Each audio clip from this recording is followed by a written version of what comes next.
Today, we continue our discussion with Obinna Obilo and Carlson, who are looking at how to bridge the gap between academic and practitioner marketing roles. Obi is a senior specialist for innovation and strategy with Nestle and a former professor of marketing at Central Michigan University. Brad is a professor of marketing at St. Louis University and the current president of AMS. Welcome back, Obi. It's so great to have you here again. Today, we're diving deeper into our conversation from episode 1 of AMS Illuminations. If you haven't caught that yet, I highly recommend giving it a listen before joining us for this one, as it'll set the stage nicely for what we're about to discuss. Yeah, I love to talk about changing the fundamental approach to bridging that gap. And I know for me, as I look back and I think about how I've kind of evolved since I was a Ph.D. student, and I think this is more reflective of me as an individual than the environment I was in. As a PhD student, I'm going through this training. I'm learning about the process of publishing. My focus is really on, the academic component, and the managerial component was always kind of an afterthought. All right, now we have this research. Now let's fit it into the managerial conversation. I've certainly evolved in my thinking, and this is something that I discuss all the time with our PhD students about how important it is to think about the managerial implications at the beginning as you're thinking about your research, as you're asking research questions and you're designing your study. Can I identify moderators that are managerially relevant variables, something that a manager can manipulate? Because it is great to have these theoretical constructs and some psychological constructs that I love. I love looking at these consumer behavior issues. But if I'm a manager, does, the fact that someone has research that says need for affiliation drives this other attitude? What am I going to do with that as a manager? I'm fundamentally changing the way I approach my research design so that I'm including variables that are managerially relevant, things that they can manipulate, that they can adjust. I've actually shifted to more experimental research specifically for that reason. I like to think of myself as doing consumer-based strategy research, where I love these consumer behavior topics, but I want to make them relevant for managers. I feel like I'm moving in the right direction, but I think what's really important is fundamentally rethinking the managerial implications. They're not something that we think about at the end of our research. We need to think about them from the very beginning.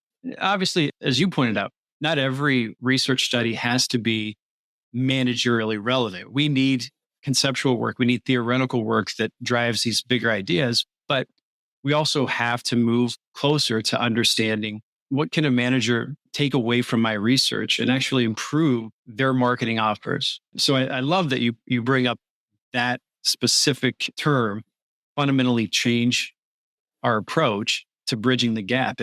As you mentioned, I think these are some of the things that we're really focused on with AMS. And we have a lot of area ahead of us to improve, but I think we're taking the right steps, and getting people like you, getting some of your colleagues, getting more people from practice involved with us. What do you think the likelihood would be of your peers being interested in coming to an AMS conference and being a part of a panel discussion, sitting up here with academics and discussing the same topics from two different perspectives to try to bridge a unified approach to solving these questions? And you brought some exposition to my thinking there, even better than I did, which is we really need to start tackling this fundamental change from the grassroots. So as you're starting with your first year PhD students, even if it's not all the research they're doing, but making them realize that managerial implications should be part of this overall framing of our thinking versus just saying, hey, how do we fit all this work we've already done into some existing managerial space? That's what makes it irrelevant to the managers. And then I love your anecdote about whether it's hey, need for cognition causes consumers to do X, Y, and Z, or consumers that are high on this personality trait behave like this, right? It's not what drives managers to make decisions. And I think by making that marriage, that interaction happen more frequently across more touch points, we can at least begin to create a shared language where we understand, hey, if we want to talk about managerial implications, this is how they actually talk about it in the real world, not just using our terminology that we use in academia. High self-monitors do this, or need for cognition causes this. How do managers actually approach those terms? So more touch points, more interaction will actually allow us to create a shared language across academia and practice. To tackle the second part of that question you brought up is, how receptive would folks be, folks in industry be to come to some of these academic conferences? Well, I'm a terrible example because I'm constantly looking for ways to come back to academic conferences. I attend some events where we actually have practitioners there, and the insight is always really interesting to me, and it helps me think about things from a new perspective as we do move forward, trying to incorporate practice with our academic events. In your mind, are there certain industries, are there certain categories that would be more receptive? Do you have a sense from your time in practice so far? I do believe, and I can talk about my particular space and industry of operation, which is consumer packaged goods. Consumers are always going to need food and beverage, right? We're always going to eat, we're always going to drink. So that's an industry that's not going away. Looking at that subdiscipline of consumer behavior, I can see tons of potential synergy spaces between industry and practice within this consumer behavior world, because more and more of CPG companies, so you think of all the big CPG firms all around the world, are constantly shifting away from this product orientation mindset to this market orientation mindset, this consumer orientation mindset, right? So everybody is trying to put the consumer as their North Star in finding ways to differentiate their products from the competitors' products. So the consumer is the North Star. Consumer is what we're focused on. The people that are building this theory of consumer, this idea of the consumer, this research on consumer behavior, that is somewhere where those synergies exist and should be leveraged and should be just taken advantage of. So that's one industry for sure that I believe that those synergies already exist in, but we are not fully taking advantage of that relationship between academia and practice. There's several ways we can approach this. Academics have, a lot of that, knowledge and, approach to solving particular problems. Practice has resources that, far surpass that of academia. How can we bring those two things together? What are the ways that we can make that work? That's one industry where I see that happen. Of course, in the overall, I'm looking within marketing and business at academia as a whole, in the managerial space and the strategy space, there's a lot of linkage and connection that can be happening. And we've seen, a lot of academic work come out from academia, whether it's Portis by Forces or it's Peter Drucker, that has, fully been embraced by practice over time. But we should, we need to see more of that also happening in our purely in the consumer behavior space, which is near and dear to my heart. How do we see some of that research really becoming the Portis by Forces of consumer behavior coming from academia into practice? We need to see more of that. And I believe that's an industry or a category that is definitely right to cultivate those synergies that exist. From your perspective, do you have any tips, any recommendations that organizations like AMS and the members of AMS can use to sell what we can offer? What can we do to make it seem worthwhile that we want you in our conversation? We want you at our conferences, interacting with us, giving us insights on what we've done in the past and what we should be doing in the future. I think there's a two-step approach to this. One, AMS and other organizations that represent this totality of academia really needs to stay abreast of what's happening in industry. And it's not just staying abreast, but really needs to be involved and know what's going on in the industry, and it's tough sometimes in academia because the resources to attend all these different practitioner conferences might not be there. But since the COVID era, there have been a lot more access to some of these things without having to fly out and attend them. There's a lot more virtual access, linking up with some of these practitioner conferences and organizations. And I'm sure they can make some concessions for academia, understanding, but those are conversations that are more tactical versus, versus strategic.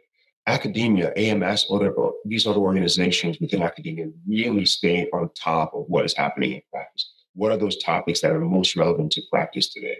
I can give an example of one of those topics, which is something I'm seeing some of with tracks for AMS, is how do we use AI and innovating at the very beginning? AI is massive, innovation is massive.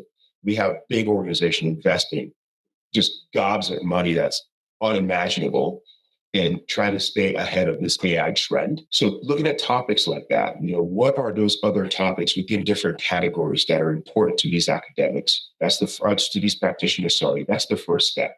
And then showing that the conferences, the journals are really invested in bringing these people in by saying, we have a whole track with 20 sessions that are focused on these topics of importance to you. We think that you would be great to come out here and make this presentation or give these presentations or have a panel discussion on these topics. We think it's very relevant to the work we're doing.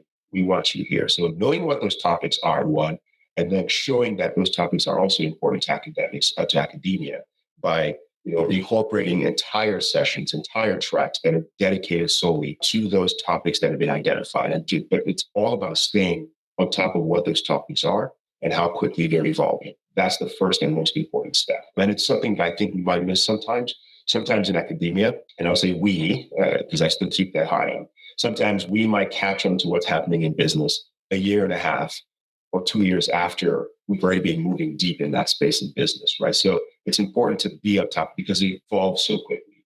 If we have a track that's opening in 2023 and closing it by October for 2024, by 2024, there's already something else that's really interesting in business. And that's that speed that I mentioned as a recurring theme in this talk. We need to stay on top of that. We need to constantly know what's grinding the gears of business and what's keeping business, up at night. And that's important for us to make sure we're on top of that speed and then show business that that's relevant to them. That's how you get more of us coming back to some of these academic forums as well. There's one piece of this puzzle that we haven't discussed at all, and that's students. Obviously we conduct research and we disseminate our knowledge, even some of this original research, to our students. You have this unique perspective. You've been an academic, you're in practice. We talk about how we bridge the gap with practice, but an important piece of bridging that gap is the future of practice, which is our students. So from your perspective, are there things that we can be doing that we're not doing? Are there things that we should be doing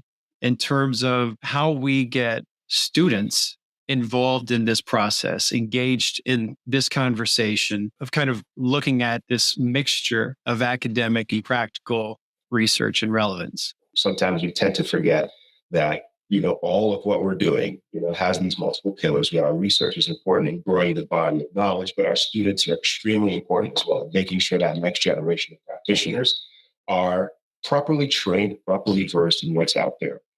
I have seen across multiple institutions, kind of schools that are everywhere on the gamut, right, on the spectrum of preparing our students for the real world. And it ranges everywhere from some institutions are not doing this well at all on this left end of the spectrum where, there's a lot of focus on, teaching and giving PowerPoints and just, using these established things that are in our textbooks. And that's essentially the sum total of the education they're getting, all the way to students that are fully involved in practitioner projects that have relevance in the real world. And institutions fall everywhere on that spectrum. So I've seen everything across the board. As a whole, the discipline is not somewhere where we're doing as poorly because some of those practices already exist, but I think we can do more of that. And I think we can make that more universal, where as members come here and go back to their various institutions, how can we also emphasize that teaching should be fully integrated with practice? Because that's what's relevant to the students. I'm not calling out any of our marketing or principles textbooks, we update those books and they change over time, but we can do more to bring even at the very first interaction our students have or very first touch point our students have with the marketing discipline, we can start to bring practice in there as well. And as we make those linkages with practitioners through our research, through our conferences, our members become more and more aware, more and more trained as to what's happening in industry, and they can come back and link their teaching to those things. And I think some professors are doing a fantastic job with that. Some professors or some institutions, not to call out professors individually, some institutions can do better at that, can get more in tune with what's happening in practice. So AMS can serve as that central repository where we say, hey, these are the things that are going on with practice. We invite those practitioners to share a lot of their knowledge. Our members come to those big plenary sessions or those big, sessions where all the members have to attend, and they can take back some of that knowledge and kind of integrate it with their teaching, infuse it with their teaching, see what's going on in the industry, and bring that back to their students as well. I think there's a lot that we can do strategically, but also tactically to kind of execute on that knowledge as well with our students. So some schools are doing well, but as a whole, the academy, we can do a lot better in that space and making sure our students are prepared. In fact, the very last thing I left before leaving academia was I was picked to chair our strategic planning for the College of Business to completely change the way we approach that linkage with industry was such a huge pillar of something that we wanted to change at my old institution, Central Michigan, because we want our students to be more connected with practice. And that's something we were trying to do within our new strategic plan. What resources could we invest in becoming better at leveraging those synergies between academia and practice at the student level? I think that's something that we can do better as a whole, but we already see some places that are really doing well, or some individual professors are already doing really well in that space. How do we make that more universal? That's the challenge there. The insights you've shared have been fantastic. I do want to be respectful of your time because you have a real job these days. And that brings me to what I believe is probably, the most important question of the day. And don't worry, nobody is going to hear this except you and me, just between us. What do you miss most about academia? I'll give you the me and Brad conversation answer here, even though I know all our colleagues are listening and it's cool. I miss a few things. Most of all, I miss and this is not saying there's no camaraderie in practice. There absolutely is. I have great colleagues that I bond with and have become good friends with. But there was something different about academia, and it's just that overall sharing that we had. When you're working together, synergistically, to achieve X, Y, and Z KPI in a rapid amount of time, that relationship tends to be different, right? In academia, our camaraderie was different. It was like, hey, Brad, I have this cool idea and you have a lot of experience in this space. Can you kind of help me muse on this and help me shape this idea? And we can go back and forth and talk about that for months. That helps build relationships stronger. That's something I miss, just being part of that overall body that was trying to contribute to our overall knowledge that's in a discipline, but knowing that I could reach out to any of my colleagues to help build these ideas together. And even if it's just a nascent little baby of an idea, as it grows over time, I know all these different people that have contributed to helping me build that. I miss academic conferences, most especially AMS. I just miss all my friends and relationships I've built at AMS, since 2010. So 13 years of relationships that I still keep in touch with folks. But I just miss getting together with folks at the conferences, and I'm working my very best to show the relevance. So whatever you guys are working on underneath to make AMS more relevant for practice, I want to take that back to my supervisor and say, I think there's a super cool academic conference that we should dedicate to sending people to every year. Anything that we're working on at AMS that can make that more relevant, that would be great, both from a sharing perspective, but also to continue to foster those relationships I've built over time. That would be lovely. I also miss my students and just helping craft and build that next generation of practitioners. There's just something about, and I just think about my approach to teaching, it was less about the PowerPoint and standing in front, but it's just sitting together and solving problems with the students and seeing them light up when they actually were put into relevant scenarios for them in the real world. That was my approach to teaching. And I really miss that, really disseminating information, but co-creating with the students to get to that endpoint. That is something that I truly, truly, truly miss for academia as a whole. And this year I was supposed to be on my sabbatical and writing my magnum opus, if you will, but that's when I decided to shift back to practice. I miss those as well. I miss those times to just debrief and decompress and relax. We have vacation, but it's different from knowing that I have this autonomy to work on my research whenever and however I want. I miss that as well. What do you not miss about academia? I'm not burning any bridges because we're here to build bridges. so look at the time. Yeah, you can't finish it. I would say, having been indoctrinated into the focus on speed and just seeing how quickly things can be done and should be done, I would say what I don't miss about academia is sometimes we don't have speed clocks on. We take our time on certain things that can be moved a lot quicker. And that's just the nature of it. As we're building and growing ideas, sometimes we just need time to sit down and muse. But there are places where we can speed things up a little bit. And just as we want practice to be open to new ideas and change, I think academia can be open to new ways of working and new ways of doing things as well. It's a two-way street where there's synergies we can leverage from each other. Absolutely. I know we're going to have a very fancy and very professional closing to this conversation, but I just want to take the time to thank you personally. Certainly miss having the opportunity to hang out with you. It's been an absolute pleasure talking with you, getting your insight. I think the ideas that you've shared with us certainly give us a roadmap for some things that we should consider, that we need to be considering for AMS to continue to bridge the gap between academics and practice and our students as well. So thank you. As always, an absolute pleasure talking with you. Thanks, Brad. Thanks, AMS team as a whole. Always will be an AMS guy at heart. And, as we continue to think of these ways to bridge the gap and as we begin to execute on some of these ideas, perhaps not all the great ideas I've given today, but as we think of all the ideas to better bridge that gap, absolutely happy to be a resource to kind of bring one of the different practice perspectives into that relationship as well. So I look forward to continue working together, to seeing some of my friends in the near future, and hoping to see you guys at conferences as well. I'm looking forward to doing some of that. So this was a great session and I enjoyed being a part of it. Thank you guys. Thanks, Obi. Appreciate it. Thank you, Obi, and really thank you, Brad, from the whole AMS team. It was such a great discussion, really, really inspiring. I can't wait for the next episodes. Be sure to join us next week and be sure to subscribe to AMS Illuminations so that you don't miss out on an episode. If you have a question or topics you'd like to be up for discussion on AMS Illuminations, email us at ams-web@outlook.com. For more information about AMS and AMS Illuminations, visit ams-web.org.